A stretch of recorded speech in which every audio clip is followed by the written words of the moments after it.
Okay, as you can see, I've got the electronics bay installed in here. It's all powered up and it's ready to go. What I'm going to do here is I'm going to make a video on how to set up the table to make sure that everything is going in the right direction. That's X, Y, and Z axes. I think I mentioned, or maybe I didn't, that let me run around here. There's a program called Mach 3. And Mach 3 is a piece of software that you need to control this table. I think I mentioned once before, you can see there's a printer cable on there. It goes over to the PC. I think I mentioned once before that this CNC laser will be controlled by, forgive me, I'm setting up a camera and a tripod here right now. Will be controlled by this program that's called Mach 3. And in Mach 3, we'll be setting up or mapping I/O. It's called mapping I/O, mapping input output. If you look at this little picture, this is the 5-axis controller that I bought off eBay. It's cheap, it's like $15. On the right side, all these pins here are input output pins, and these pins are all input. They're for the interlocks and the homing switches and that kind of thing. We're not going to be worried about the interlocks right now. We're not going to use them. All we're going to do is set up these port pins so that they can talk to the 3-axis controllers, or the 3-axis motor drivers. And I'm going to show you how to do that. And the intent of this whole setup now is to show you how to set up this thing with the, how would you say it, the least amount of complexity so that you can get your motors running. Once you do that, then you're on your own to set up the rest of Mach 3. There's some good tutorials on their website. There are other things that I'm not going to show you how to set up, but there are other things that you need to be concerned with, like setting up the table dimensions in software, what they call soft limits. I'm not going to show you how to do that. I don't want this to be a long tutorial on Mach 3. I just want to show you how to get your motors running.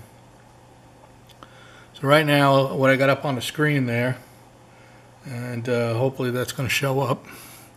I tilt this screen a little bit and get my keyboard out of here. Maybe we can get a better shot of this if we get a little closer.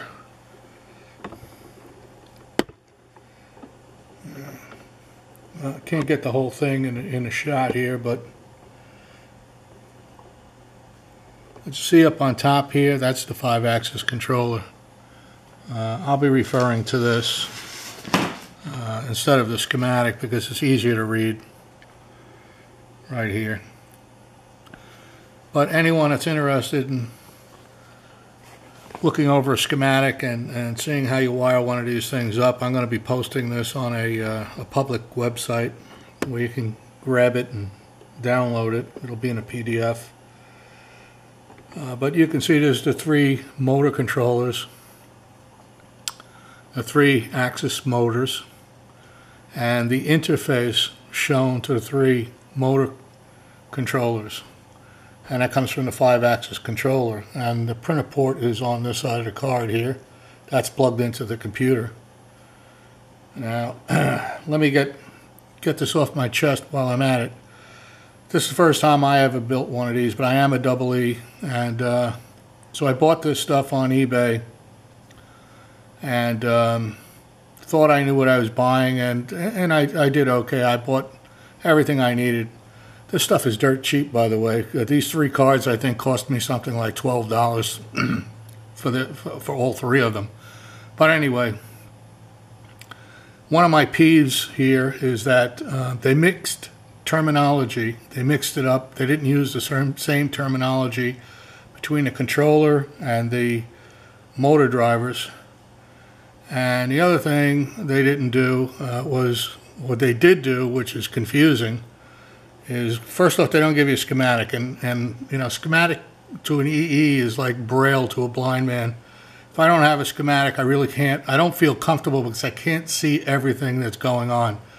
So anyway, this is what they supply you with, like a block diagram. And they assign signal names like step clock positive, step clock negative. And I come to find out later, it just came on to me over time that these are actually opto-isolators, and the reason they're marked positive and negative is because that's the anode of the opto-isolator, and the negative side is the cathode of it. And so what you do is you wire this thing up. I chose common anode, and I wired up common anode, which means the opposite side of each one of these opto-isolators will take an active low to turn it on. And that's the way it's all wired up. Now, here on the other side, you'll see X pulse, X direction. This is what I mean about mixing up terminology, not using a standard term.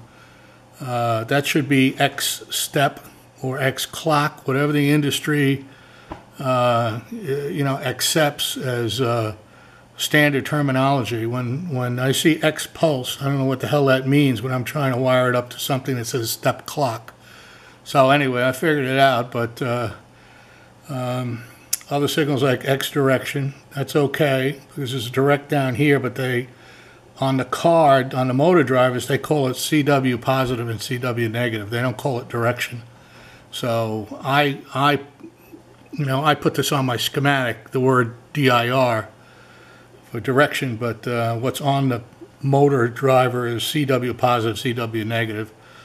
And enable is enable. They didn't screw that up. So P14 up here is enable. So this is pretty much the wiring. If you want it, you got it. I'm going to tell you one thing though, that there's one signal missing here for a laser that I haven't drawn in yet. And that's this P17, pin 17 B direction. I am using that to fire the laser. And you'll find that out later. That's the only thing that's on this page that's not drawn in. There's more to this design than just this, but this is the motor interface that I'm giving you here now. So I'm going to minimize this. And now we're going to open up what we call Mach 3, okay?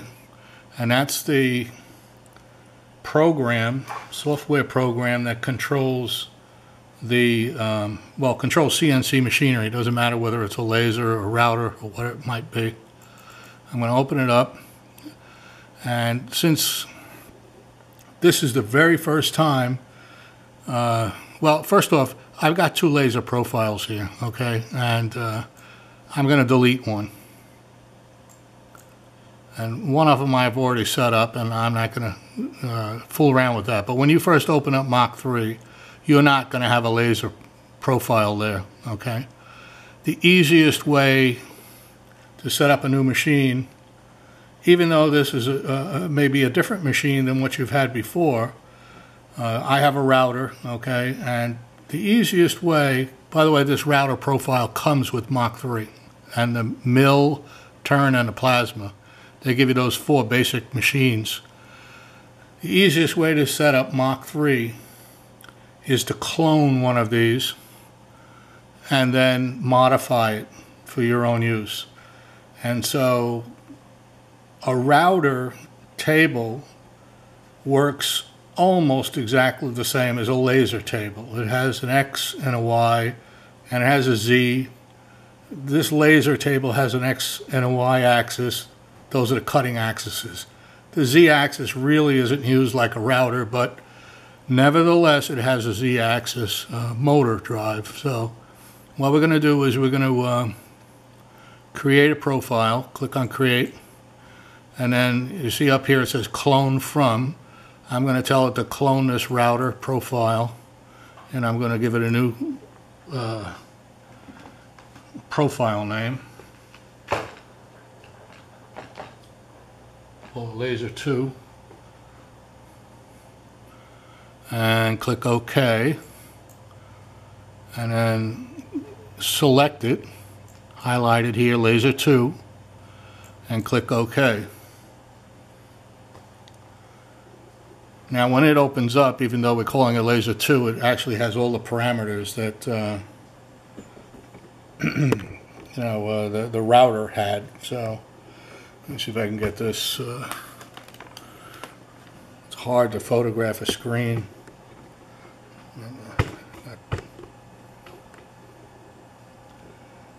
It doesn't. I guess that doesn't look too bad. I don't have the fancy programs a lot of guys have where they can generate video directly from the screen. I just have a camera. So what we're going to do now is first off, this is the Mach 3 home screen. These are DROs, digital readouts for X, Y, Z, and a fourth axis if you have one. We don't. We have 3 axes, and that's it. And you can zero these if you can reset. You can only zero them when you reset. This is a window that would show G-code. G-code is a program to cut or to engrave. This is a cutter, by the way, not an engraver. So we're not going to run a program this time. But what we are going to do is set up Mach 3 so that it can talk to these axis control to the axis controller and the 3 motors. So we have a config tab up here. We're going to go into config, and we're going to select native units, and there's a warning that comes up. We're going to select inches. That's what I'm using, inches. If you're using millimeter, you select millimeter. Click OK. Now we're going to config again ports and pins. Okay, now we're actually going to start setting up that card, mapping the I/O. We're going to make sure first that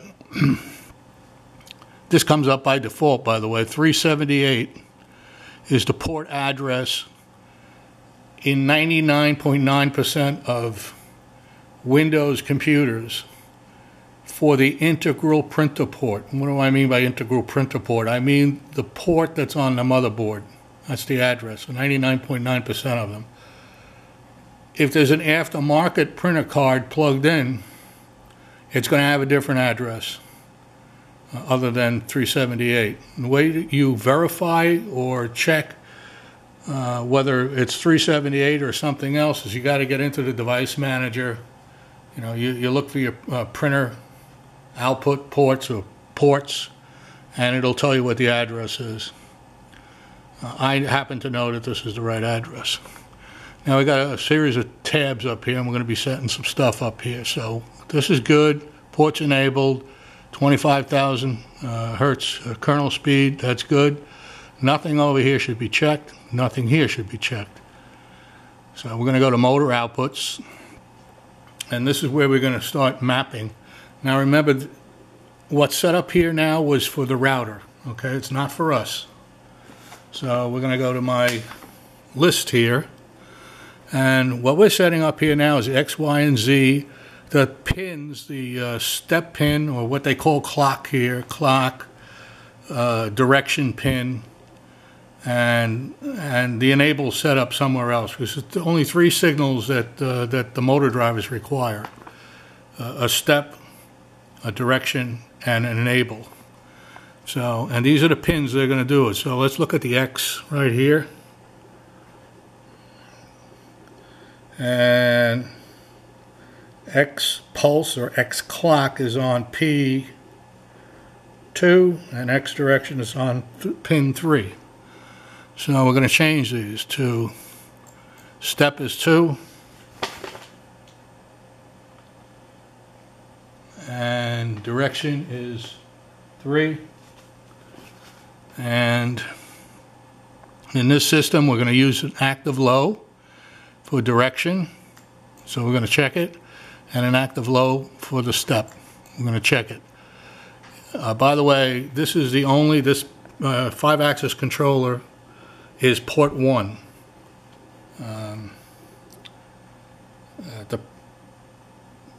I have two cards in here. One is what they call a breakout board. That's port 2. 99% of you guys will just have a port 1, and that's that. All right, so now we're going to set up the X, or the map out the Y axis. And Y is 4 and 5. Pins 4 and 5. 4, 5. Again, active low, active low. Z is 6, 6 and 7. Z is the clock, 6 is the clock and 7 is the direction. 6 and 7, well, got the same pins there. Again, active low, active low. And we're done on this tab. And we're going to hit apply. And we're going to go to input signals now. Now we do have input signals, okay? We have, homing switches and all that kind of stuff, okay? Nothing in this system, because it's brand new, I'm just building it, none of those things are wired up. And I don't want any of that to interfere with my ability to drive the motors, and they will, by the way, so if we don't disable them. And as you can see on this router anyway, the router profile, they had everything shut off anyway, except for one. And we're going to talk about that right now. E-stop is emergency stop. In this Mach 3 program here, even if I deselect it like that, it won't allow it. You can't turn off that e-stop signal. When I hit apply and then come back into this, you'll see it be checked off again in green. And this will interfere with us because we can't run anything unless we can reset. And any one of these signals is active, we won't be able to reset, we won't be able to drive the motors. So what we're going to do is we're going to fool it by,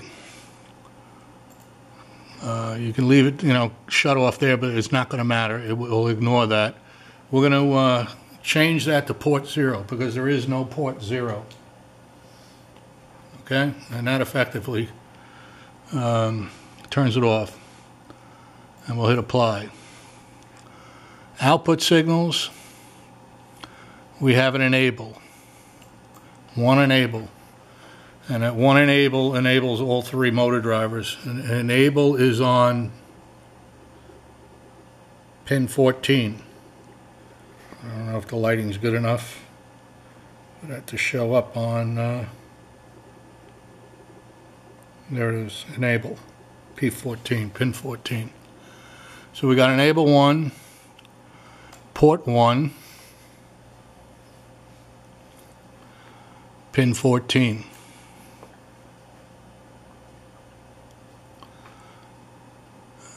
And by the way, this is I've yet to figure this out, but I think this is the only signal that is an active high. We'll find out in short. Yeah, I think so. It's an active high, and honestly, if you look at the schematic and look at their crazy markings, positive and negative, that should be an active low. I found empirically that it's an active high. If nothing is working for you, this is the very first one to look at. Change the polarity on a signal here, and it'll probably start working. You can see on the schematic on the motor drivers, they say enable positive, enable negative. I have, the enable's daisy chained, but I have the anodes tied to 5 volts. And the negative side should be the active signal to enable the driver, but it's working the opposite of that, so go figure. I think the cards may be marked wrong for the opto isolator. Anyway, we got that set up. Nothing else on this card other than the spindle. Want to make sure you disable the spindle. It's checked off. It usually defaults to that, but that's the only other thing we need to set up here. So, did I click apply on the output? Apply. Okay. All right. Now we're going to go off and do motor tuning, and this was the last thing we needed to fool around with. Okay, I'm back. You may not even realize it, but for some inexplicable reason the camera stopped recording, so I got to go through this motor tuning again. So this is the last of the setup before we can actually drive a motor. And what's important here, we have 3 axes. You're going to click on the x-axis. What's the important thing we need to set up here is the steps per. Now this is a new system. I just built it. Anyone else out there just building a laser system, unless they've actually calculated the TPI of all the belts and the gears and the motors, and you can do that too, by the way, and come up with what it should be in steps per. Mach 3 will calculate it for you if you know what you're doing, but you have to put an arbitrary number in there first. I know from experience that if you use one of those motor drivers, and I showed this in my build video, I probably should have showed it here too, but there are a series of dip switches on this card. This is a motor driver. Bad lighting there. But the first 3, these 3 switches here, you set for the current of the windings on the motors. And these motors are 1.9 amp per winding. And so the dip switch is set to the next lowest level that can be set on this card, which is 1.7 amp. What else is on this card? So there's pink dip switch here, several switches there. There are selections to select micro steps, what they call micro steps, and what that does is takes a single step that the motor would travel, a single step, and it divides it up into either, I think, 4, 8, or 16. I selected 16. I think most people do. That gives you the highest resolution and the greatest amount of accuracy. So you're taking a single step and you're dividing it up into 16 smaller steps. That equates to distance, you know, that the motor goes. So a single step, let's say, might move 0.01 inch. Take 0.01 inch and divide it by 16, and you get much smaller steps that the motor moves. So anyway, now that I've gone through that, I know this from experience with the steps per, that if you selected 16 for micro steps, that this number has to be in the thousands. It can be 1,000, 2,000, 3,000, 4,000, but it's going to be probably going to be greater than 1,000. So we're just putting an arbitrary number in here because we really don't know what it is, okay, or what it's supposed to be. The rest of this motor tuning, what they call motor tuning, if you look at it, you stare at it long enough, you start to understand it, but it's just how fast the motor comes up to speed, which is acceleration, and then velocity in inches per minute, and at speed, okay? And you just adjust it for a comfortable speed. I like 450 inches per second, or around 500, and the acceleration, you just want to square it off as best you can here. And that's all you need to do. And then you need 2 other settings here, step pulse and direction pulse. You want to set it to 5 microseconds and 5 microseconds to start, okay? And you save the axis. And we're going to do the same thing for the Y. I got 1,000 in here. Again, that's just an arbitrary number. It's probably not the right number. The curve looks good. We're going to leave it alone. Here's the crazy thing about this though. You have to touch at least one button, otherwise this save axis settings doesn't highlight. So we're gonna save Y and then Z again, 1000. You know, this is irrelevant right now. It's just how fast the motor goes. We got to touch a button here and then save 5 and 5 microseconds again, right? And save. So now we've got some crude settings in here, enough to get the motors going. Click OK, and we were reset, so we should be able to jog the motor, and I did before when the camera quit, but you didn't see it. There's two ways to jog this motor. You can use the up-down arrow keys, that would be the X and Y direction, and the page up and down would be the Z direction on the keyboard. There's another way to jog, and that's to hit the tab key, and this jog window comes up, and you've got the same series of keys down here on the bottom. So let's see if the motors move. I'm moving the X right now. You can't see it, but you can hear it. And that's the Y. So we got the motors moving. Now to turn this pane off here, just tab again, goes off. Alright, so now we got the motors moving. Now the next thing we're going to do is, you see the DROs up here? It's in inches. We're going to see how far the X and the Y go in inches when we jog. And it really doesn't matter where the head is right now. I'll bring the camera over here for a moment. Everything is relative, so this is where it is now. I'm just going to move it over to here. And I got a yardstick. We're going to measure it with a yardstick. Where's the yardstick? Right. Here it is. Just going to put a yardstick in here. I'm going to put this, hold on a second.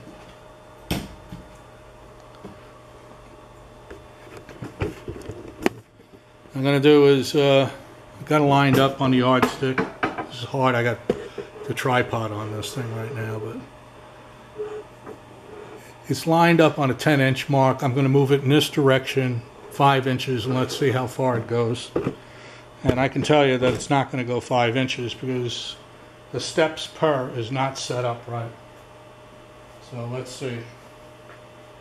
Oh, sorry, gotta do this again. Hold on a minute. Put it back on 10.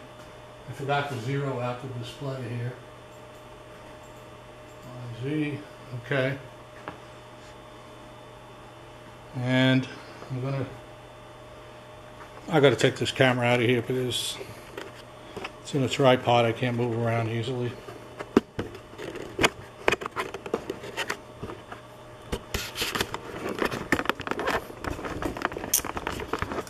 Okay. Sorry about that. Alright, so anyway, it's set up there. It's about 10. And what I'm going to do is I'm going to tell it here to go 10. With the DRO, I'm going to jog it over. I'm going to tell it to go to 5 inches. Oh, I went too far. Oh. That's close enough. 4.99. Let's see how far it went. It started at 10. It went 1, 2, 2.5 inches. Okay? So it didn't quite move 5. It moved 50%. We told it to go 5 inches. It only went 2.5 inches.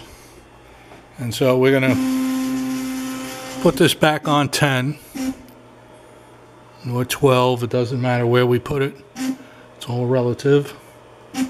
Put it on say 12. Okay, what we're going to do here is second set of on top here tabs. We're going to go to settings, and Mach 3 will calculate the steps per unit for us. There's a button right here, right above the reset button. It says steps per unit. Click on that. We'll tell it the x-axis. Click on OK. How far would you like to move the axis? Well, we'll tell it 5 inches again, but you got to be careful in this screen, because to move it from where it is right now, this is where it is. This direction going to the left is -5, okay? Anytime you move to the left, you're going to use -5 inches. Okay, that's what's on the screen. I'm going to click OK. And then I'm going to measure how far it went. Started at 12, so it went 1, 2, 2.5.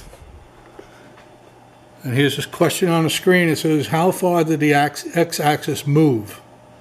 Well, it moved 2.5. Okay, it moved -2.5. Click OK. And now it's telling you the x-axis will be set to 2,000 steps per unit. Would you like to accept it? We say yes. Okay, and the x-axis has been set. Click again. Go back to the program screen.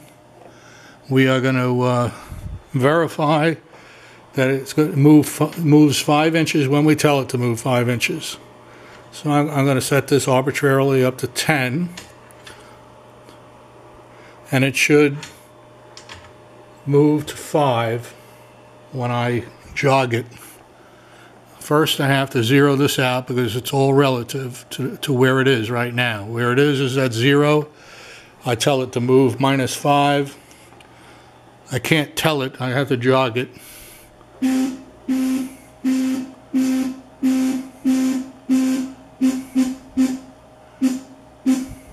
It's close enough to -5, okay? And we'll see what the ruler says, and the ruler says 5, okay? Now I already knew it was 2,000, because I did this before, but for purposes of this video, I wanted to do that. Now, of course, the Y and the Z, you do the same way. And that's it. That's all you need to know. There are other things you're not done yet, okay? But I'm not going to go through them now. In the config, you've got homing and limits. And in this screen, you're going to set up the soft limits for the table. In my case, it's on this table, it's 26, -26. And on the y-axis is about 14 or 15, I forget now. But this is set up for the router. You know, remember, we copied this profile from a router. I'm not going to do this now. You don't need to know it. All we wanted to do is use the motors. You know, this can wait until you actually get the machine built up further and get other things working, and then you can start worrying about soft limits and the limit switches and that kind of thing. So we're done. Hope you enjoyed it.